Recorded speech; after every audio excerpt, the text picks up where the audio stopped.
Baik, perkenalkan nama saya Dika Yulio Anugrah. Saya berasal dari kelas TD 34 Fakultas Teknik Industri. Pada kesempatan ini saya ingin mempresentasikan tugas individu dari mata kuliah Statistika Industri 1 yang berjudul Penyajian Data dan Distribusi Frekuensi. Nah, di soal pertama yaitu tentang mencari data penjualan 5 produk dalam 3 periode dan disajikan dalam bentuk beberapa chart. Nah, di sini saya sudah menemukan produknya, produk digital, dan 3 periodenya ada 10, 31, dan 7 September.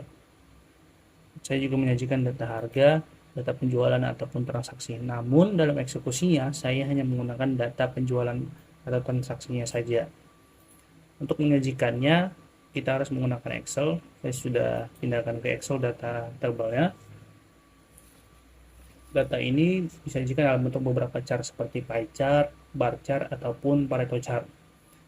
Nah, untuk pertama ini saya menyajikan dalam bentuk pie chart.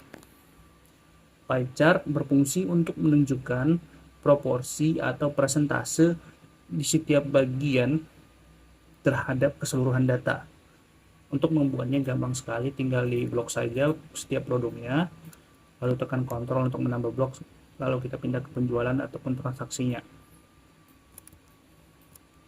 Kita ulang saja. Oke, lalu kontrol seperti ini, lalu kita ke insert. Setelah di insert kita pilih yang tabel lingkaran ini, tekan 2D. Nah, di sini sudah nampak tabelnya, namun disarankan untuk pie chart ini dibuat berperiode, lebih bagusnya. Alasannya karena supaya lebih jelas berapa proporsi dari setiap periode dan produknya.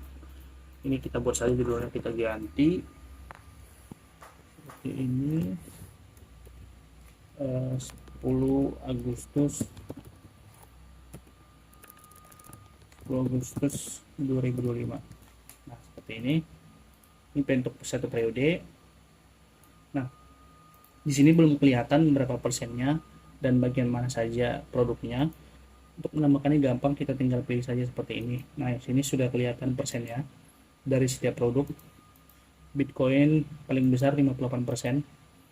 Nah, untuk kita bisa mengganti warna ininya, tinggal ditekan klik 2 kali, lalu kita pilih yang bagian ini, kita ganti colornya, jangan lupa dicentang ini untuk mengganti warna dari setiap bagannya seperti ini. Nah, sudah, ini juga kita mau ganti warnanya seperti hijau terang seperti ini, bisa juga. Untuk ini kita ganti warna juga bisa, kita sesuaikan dengan keinginan kita masing-masing.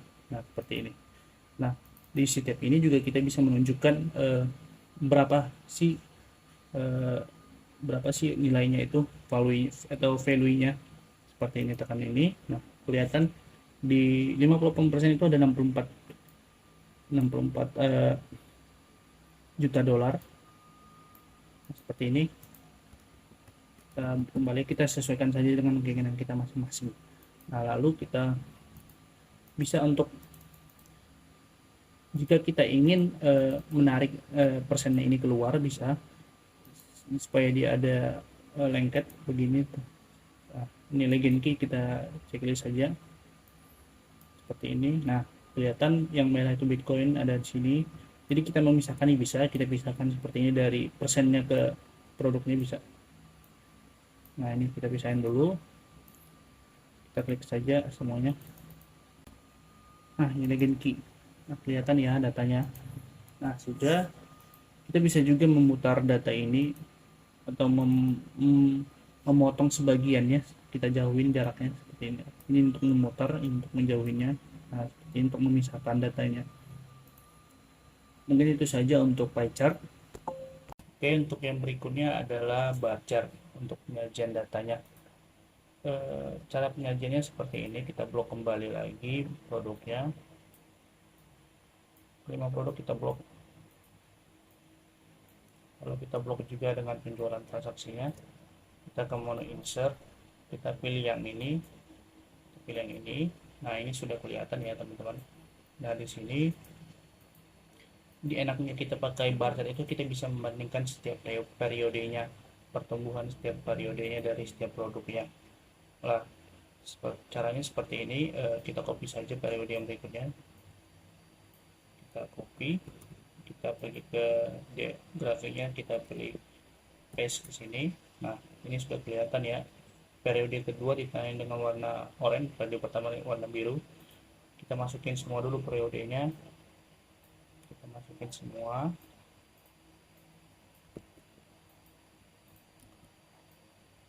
Kita Ctrl C, Ctrl V. Nah, sudah ditandai dengan warna itu ya.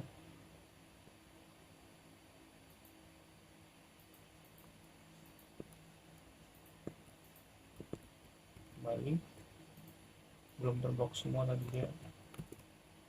Oke. Nah, sudah kelihatan. Nah, untuk memberi keterangannya kita bikin aja seperti ini. Untuk sebenarnya kita bisa menampilkan berapa sih nilai dari setiap batangnya itu, tapi karena data ini sangat banyak ya jumlahnya, dalam bentuk puluhan juta ya, puluhan miliar ya. Untuk itu kita bikin aja ininya, legendnya. Kita cek saja ini untuk menjelaskan periode ini warnanya ini, periode ini warnanya ini. Kalau kita itu saja mungkin.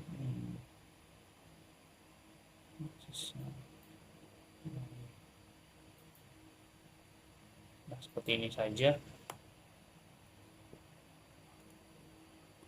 Untuk menggantinya, kita gantinya di bagian sini, mengganti periode berapanya itu kita ganti saja di sininya. Ini periode 7 September 2025, langsung ganti dia. Yang ini periode 31 Agustus 2025. Ini periode 10 Agustus 2025. Oke, ini 7 September.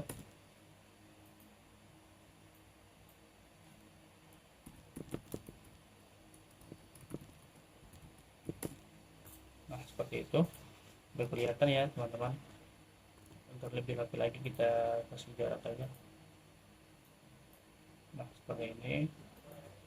Kita pilih yang lebih ini untuk menjelaskannya berapa sih periodenya itu. Nah, tapi ini tidak ada ukurannya, ini yang ada ukurannya berapa nilainya.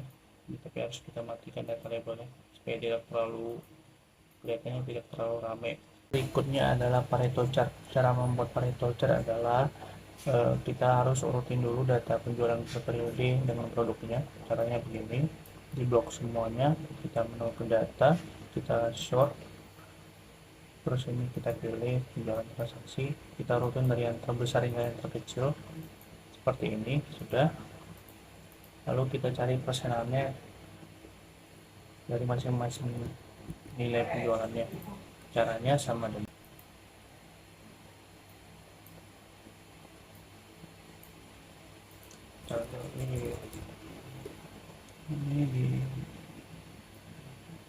ini baru di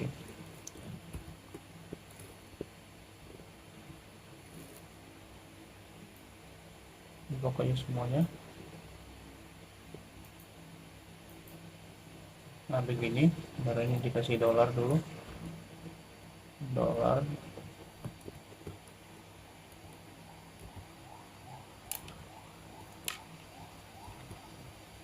ini juga dikasih dolar, ini dolar, oke. Lalu ditutup kurung. Bentar, ini diubah dulu ke bentuk persen, format cell persentasenya. Nah, seperti ini. Nah, jika sudah, data yang pertama tadi kita blok. Kita blok aja. Insert, terus launcher, histogram atau nah seperti ini. Kita bisa ganti tipenya atau kita tambahin legendnya. Judulnya adalah penjualan per periode. Ini periodenya 10 Agustus 2025.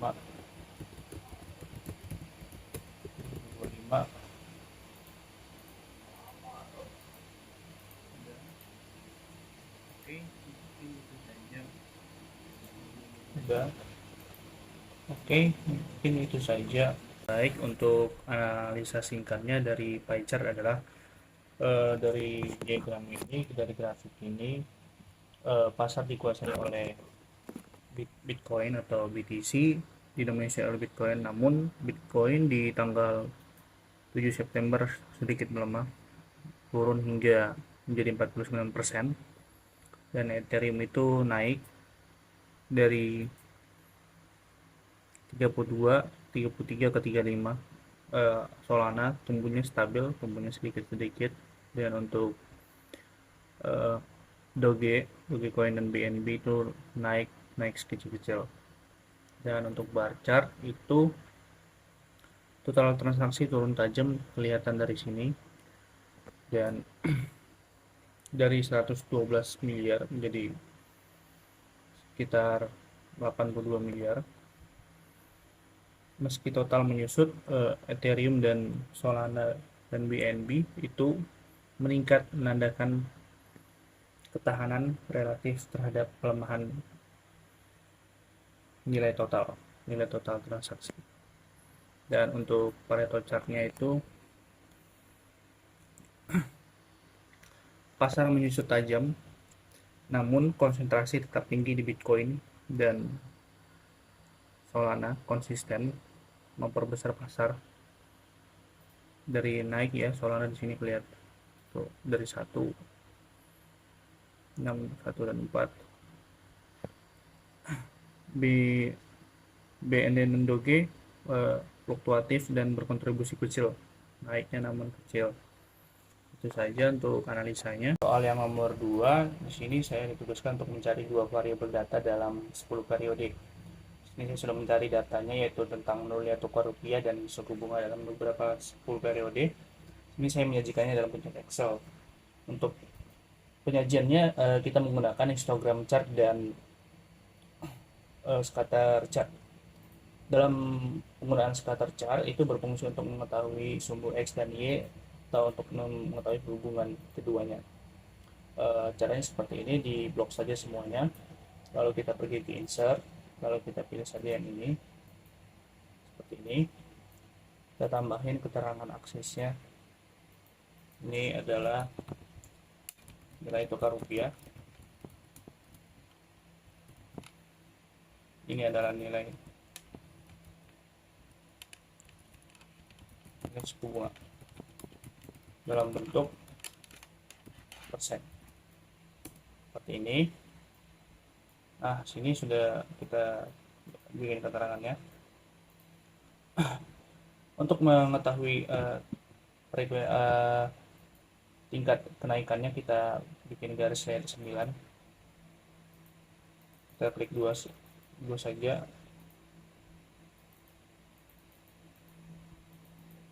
Seperti ini, terus kita bikin begini. Untuk lainnya kita bikin apa lagi? Seperti ini, kita kasih warnanya warna merah, dan kita bikin ya garis begini. Nah, untuk yang garis lurusnya kita bikin dia menjadi berwarna biru pekat ya, biru pekat, dan ya kita garis lurus. Nah, seperti ini. Nah, hubungan dengan nilai tukar mata rupiah adalah jika semakin tinggi nilai suku bunga di Indonesia, maka nilai tukar rupiah akan semakin menguat terhadap nilai mata uang asing. Dan justru sebaliknya, jika nilai suku bunga di Indonesia menurun, maka nilai tukar rupiah di Indonesia akan semakin melemah. Yang artinya misal dia di 16.400, Nah, jika dia melemah maka akan menjadi sampai 16.900, 17.000, bahkan bisa sampai lebih. Seperti itu. Untuk yang kedua kita membuat histogram chart. Histogram chart adalah berfungsi untuk mengetahui penyebaran datanya. Nah, seperti ini misalnya cara membuatnya adalah kita blok saja semuanya, terus histogram chart. Oke, kita pilih seperti ini, tempat aksesnya. Ini adalah suku bunga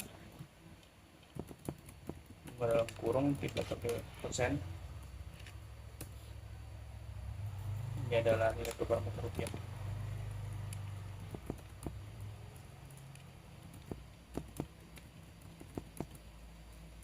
Nilai tukar rupiah. Oke.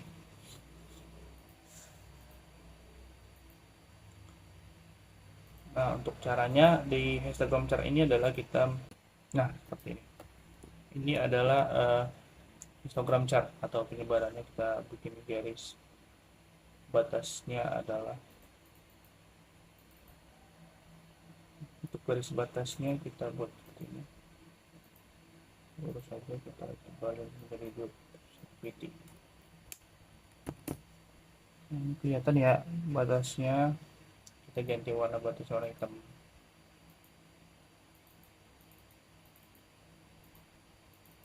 Nah, seperti ini. Ganti warnanya menjadi warna merah aja, kita ganti 1 titik. Nah, seperti ini, 2 titik lah biar agak kelihatan seperti ini. Nah, ini adalah histogram chart. Baik, untuk soal yang nomor 3 itu mencari data pertumbuhan ekonomi dan jumlah penduduk miskin dari tahun 2014 hingga 2024. Pertama kita harus tahu batas kelas atasnya, titik tengahnya, frekuensi dan frekuensi kumulatif kurang darinya. Nah, yang pertama kita harus membuat chart untuk data tahun dan jumlah penduduk miskinnya. Dari sini kita blok saja seperti ini. Lalu kita pergi ke insert, kita ambil yang chart. Ini seperti ini, di blok saja. Nah, seperti ini. Ini kita sudah membuat datanya, jumlah penduduk miskinnya, dan ini kita buat keterangan labelnya seperti ini. Kita letak di sini saja. Dan untuk membuat OGIF chart dan polygon chartnya, kita untuk membuat polygon chartnya kita harus mengambil data dari titik tengah dan frekuensi pertumbuhan ekonominya. Seperti ini, di blok saja, langsung kita ke insert, kembali chart. Ini adalah untuk data dari polygon chartnya. Kita ketik saja, ini adalah polygon chart.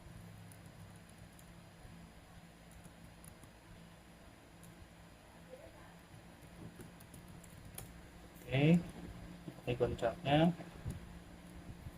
Untuk data OGIF-nya kita blok yang batas kelas atas dan frekuensi kumulatif kurang darinya. Insert, chart. Ini adalah OGIF chartnya. Bisa kita tambahkan keterangannya, data labelnya, kita tambah keterangannya.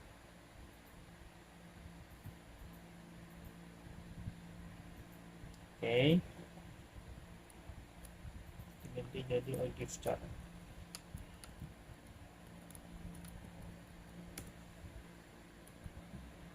Oke.